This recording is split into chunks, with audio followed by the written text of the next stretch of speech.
वर्ष 1955 का एक सामान्य दिन था। अमेरिका के न्यूयॉर्क शहर के एक हवाई अड्डे पर मौसम साफ था, सभी उड़ानें अपने समय पर चल रही थीं। तभी एक रहस्यमय विमान रडार पर दिखाई दिया, जिसकी कोई जानकारी किसी भी कंट्रोल टॉवर के पास नहीं थी। यह विमान अचानक आसमान में प्रकट हुआ था, जैसे समय और स्थान को चीरते हुए आया हो।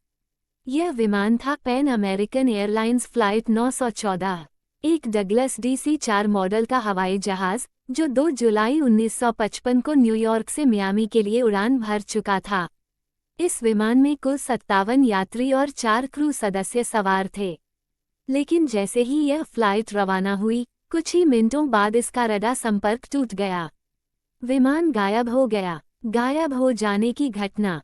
उड़ान भरने के लगभग आधे घंटे बाद फ्लाइट 914 अचानक रडार से लुप्त हो गई। मौसम बिल्कुल साफ था, कोई तूफान या खराबी नहीं थी, फिर भी पायलट का कोई अंतिम संदेश नहीं मिला। सर्च और रेस्क्यू टीमों ने महीनों तक हर दिशा में खोजबीन की, लेकिन न तो विमान मिला, न कोई मलबा, न ही कोई शव। सरकारी रिपोर्टों में ये दुर्घटना घोषित कर दी गई। सभी यात्रियों को मृत मान लिया गया। परिवार शोक में डूब गए और यह मामला धीरे धीरे लोगों की यादों से मिटने लगा। लेकिन कहानी यहीं खत्म नहीं हुई। 37 साल बाद रहस्य की वापसी। 9 सितंबर 1992 की सुबह वेनेजुएला के काराकास अंतर्राष्ट्रीय हवाई अड्डे के कंट्रोल टॉवर में अचानक हलचल मच गई। एक पुराना विमान रडार पर दिखाई दिया। ये बिना किसी सूचना के, बिना किसी मंजूरी के आसमान में मंडरा रहा था। कंट्रोलर ने तुरंत संपर्क करने की कोशिश की और कुछ ही क्षणों में एक हड़बड़ाया हुआ पायलट जवाब देता है। ये पैन एम फ्लाइट 914 है, न्यूयॉर्क से मियामी जा रहे हैं। क्या आप हमें रनवे की दिशा देंगे? कंट्रोलर हैरान रह गया। वह सोच रहा था कि ये मजाक है, क्योंकि पैन अमेरिकन एयरलाइंस तो 1991 में बंद हो चुकी थी। और सबसे चौंकाने वाली बात, उस फ्लाइट नंबर की जानकारी बताते हुए वह पायलट खुद को 1955 में बता रहा था। लैंडिंग और आश्चर्य। हवाई अड्डे ने तत्काल विमान को इमरजेंसी रनवे दिया और वह विमान सुरक्षित उतर गया। लेकिन जैसे ही ग्राउंड स्टाफ विमान के पास पहुंचा, सभी दंग रह गए। विमान बेहद पुराना था, उसके पंखों पर जंग लगी थी। चालक दल की वर्दियां भी 1950 के दशक की थीं। यात्रियों के कपड़े और बालों की स्टाइल पुराने जमाने जैसी थी। कंट्रोल टावर से पूछा गया, आज की तारीख क्या है? जब उन्हें बताया गया कि यह 1992 है, तो पायलट चौंक गया। वो हड़बड़ाया और बिना किसी को उतरने दिए, उसने इंजन स्टार्ट किया और रनवे से उड़ान भर ली। वह विमान फिर से आसमान में लुप्त हो गया। चश्मदीद गवाह और सबूत। घटना के कुछ गवाहों का दावा है कि वे यात्रियों की झलक देख सके थे। सभी घबराए हुए और भ्रमित थे।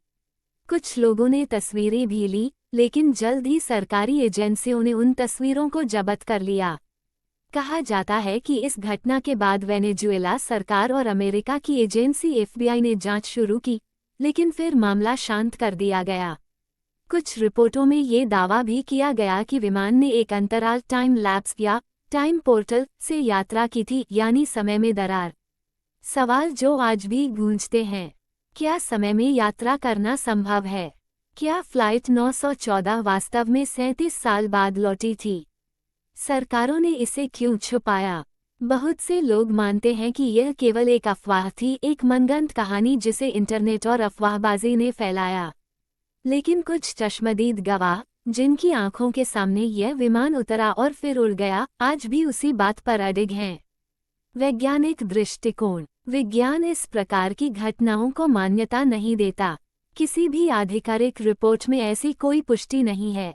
वैज्ञानिक कहते हैं कि समय में यात्रा की कोई व्यावहारिक तकनीक अभी तक नहीं बनी है।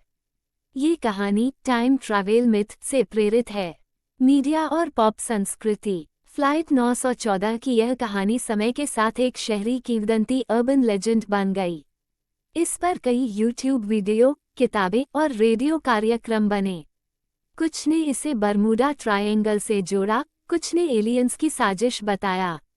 ये कहानी अब केवल एक रहस्य नहीं रही, यह एक चेतावनी बन गई कि शायद हमारी दुनिया में कुछ ऐसे रहस्य हैं जिन्हें विज्ञान अभी नहीं समझ पाया।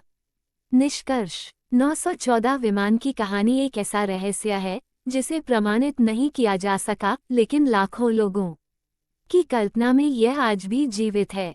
ये घटना समय, विज्ञान और यथार्थ के बीच एक ऐसी सीमारेखा है जहां कल्पना और सच्चाई एक दूसरे में उलझ जाते हैं।